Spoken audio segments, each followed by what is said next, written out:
You ask Tiger to solve. This deals with linear equations with one unknown. The final result is x equals -3/2. Let's solve it step by step. Group all x terms on the left side of the equation. Subtract x from both sides.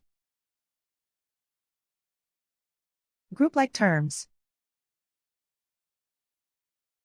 Simplify the arithmetic. Group like terms. Simplify the arithmetic.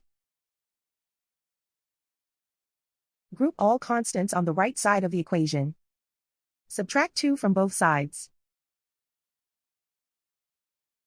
Simplify the arithmetic.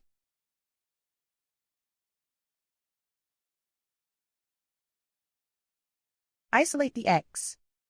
Divide both sides by -2. Cancel out the negatives. Simplify the fraction. Move the negative sign from the denominator to the numerator. And so the final result is x equals -3/2.